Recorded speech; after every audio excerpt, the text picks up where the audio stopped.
Previously on World of Roocraft. I've never been into this room before. Let's check it out. Yep, I have to burn the place down.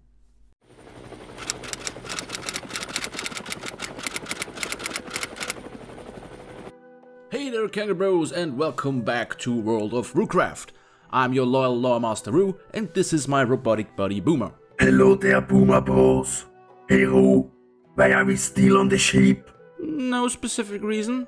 I just thought that the view would be nice. You know that Blizzard can still find us out here, right?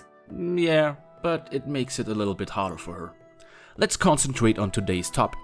Our next contested zone, the Ashenvale. So Boomer, what do you know about the Ashenvale? It was part of the Caldera Empire. Yeah, but that's pretty much the case for every zone on Azeroth. There isn't actually much to talk about in the Ashenvale up until the Cataclysm. There are some interesting things to know, like the fact that the first Satyr Saviors had a tower there, and that Grommash Hellscream killed Cenarius there. But, as I said, that's pretty much it. The Ashenvale was in the hands of the Night Elves for a really long time, until the Horde decided to build some smaller posts there too. For example, the Splinter Tree post. After the Cataclysm happened, the Alliance and Horde are constantly besieging each other. But that's not the only conflict going down in the Ashenvale. Satyrs and demons are running wild in the ancient forest, and it's up to us, the players, to stop them. The elements are also in imbalance, but don't you worry, the shamans of the Earthen Ring are here to take care of that. Who are those guys? Oh, we haven't talked about them yet, right? Well, the Earthen Ring is just like the Circle of Cenarius, just with the difference that they are a group of shamans, responsible for the elements on Azeroth. As you can imagine, these guys have a lot to do these days, thanks to Deathwing's shenanigans. And here's something interesting for you. Contrary to popular belief, the Earthen Ring wasn't formed to fight the Twilight Hammer. It was actually established by a group of Tauren shamans to teach their people about the elements. Great. That should be enough information to stretch the video to at least 10 minutes. So let's continue. For today's video, I decided to call in our undead warlock friend and our Pandaren monk buddy. So why don't we check in with them and find out what's actually going on in the Ashenvale.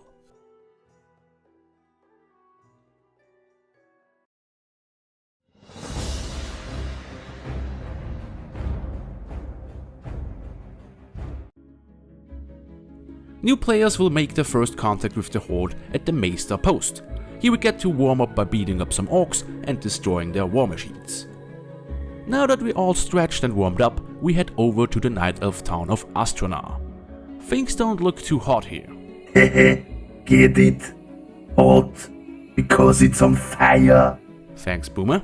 Yes, the Horde forces of the Hellscream Watch bombarded the place, and before we can continue on, we have to extinguish those fires. Plus, we also get to hop in one of those cleave throwers and shoot down the Horde Windriders. First blood. Double kill. Multi-kill. Killing spree. Monster kill. Rampage. Godlike. Our next stop is the Rainwood Tower. There isn't much to say about this place, I just let the clip speak for itself.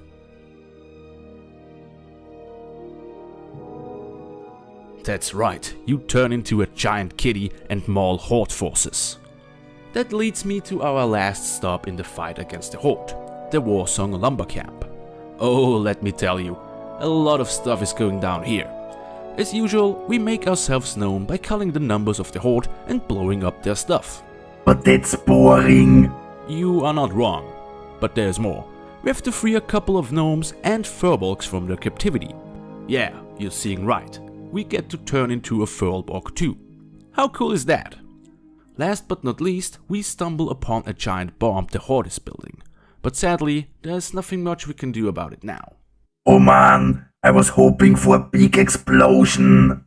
I'm so sorry to disappoint you, buddy.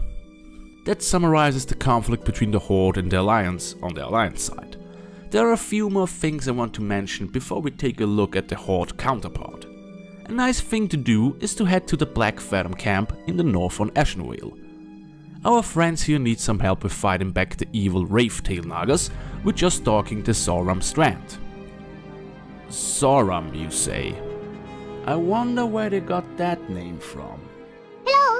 Oh, I love those games. Zelda is my favorite hero. Dude, they're jokes that just go too far. Alternatively, you can head to the Forest Song Outpost. The poor guys here have to deal with an evil group of satyrs. Not only are the Night Elves and satyrs mortal enemies, the satyrs of Sartinar and Savian stole a valuable relic from the elves, the Chalice of Elune. We don't really have any difficulties with retrieving that one. But wait, there's more. That's right. We are approached by the Dryad Iliana. She asks us to look for her friend Anelia, who traveled to Sartinar to retrieve the branch of Cenarius. What is that? I wish I could tell you, but even the game doesn't say what it is exactly. We find Anelia, but it's already too late. Those vile satyrs killed her and have no intentions on giving us the branch. You know what that means. It's time for some good old vengeance.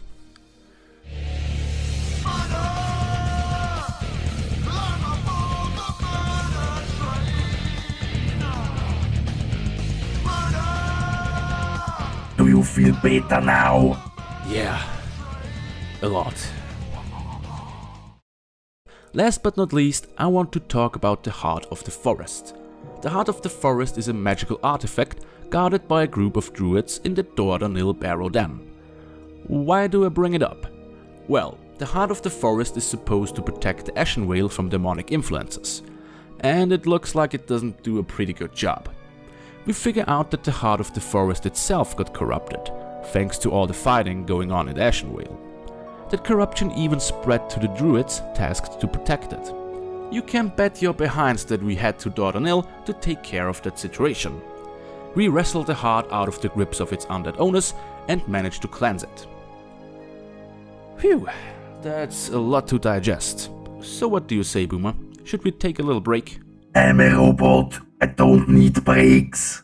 You are supposed to say, yes, good idea. Let's just act like you did that.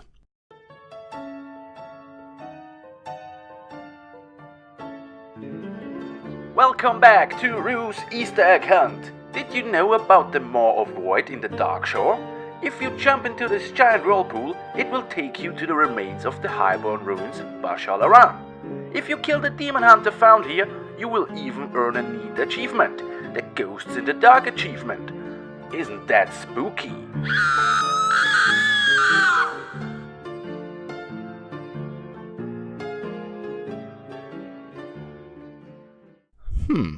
Maybe I should have used that clip in our Darkshore review.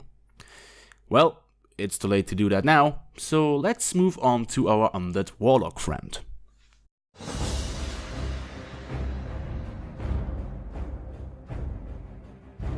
Why don't we take a look at the Horde's war effort?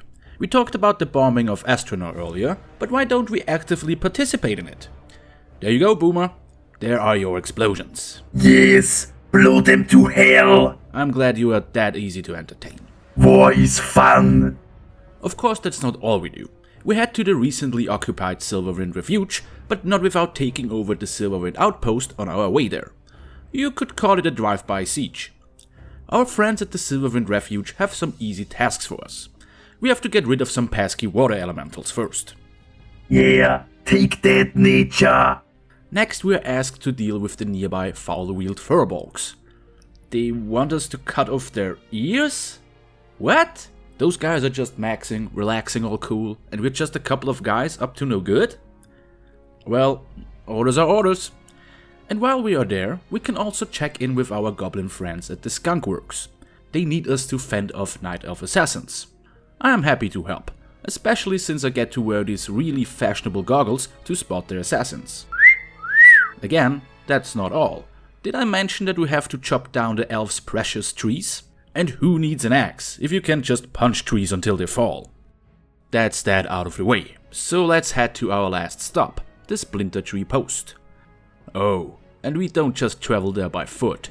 We get there riding on a lightning-shooting Kodo. While the post is under attack by the Night Elves, we are tasked to deal with some of their outrunners. Nothing too difficult. But the conflict between the Horde and the Alliance is taking a backseat for a little. Evil demon dudes are stalking the area around the post, and we are asked to take out their leaders. Now if that's not fun, I don't know what is. But those guys gave me an idea. With the help of the warlock Durak, we turn into a gimp and use some Felfire to dispose of the post's attackers. Awesome! That was nice, wasn't it? Not really.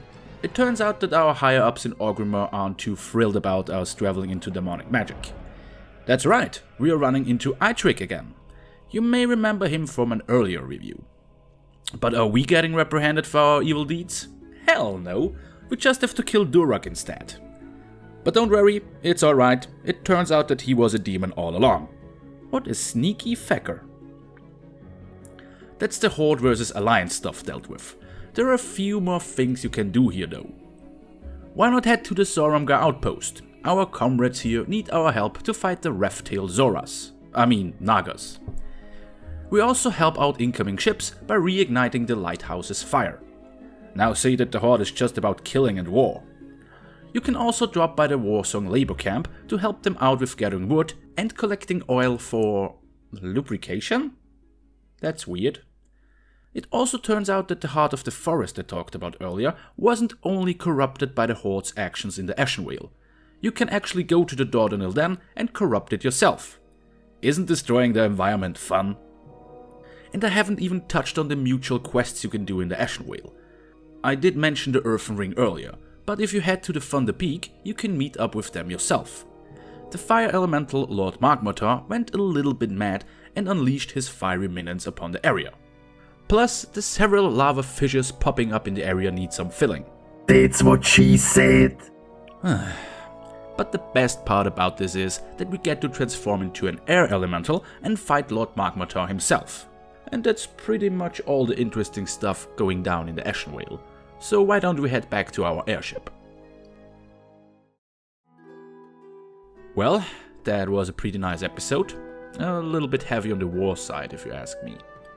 Plus, there is one thing I have to get out. If you plan to go to the Ashenvale yourself, plan in a lot of time. I don't have the exact times, but it took me roughly 4 hours with every faction to play through all the storylines.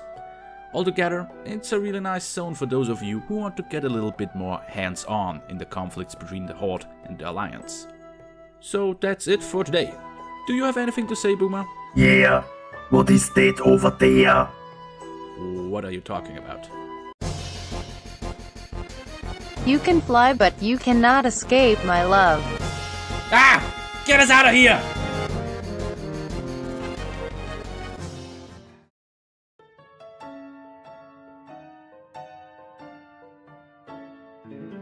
Alright guys, buckle up and get down there. Make me proud.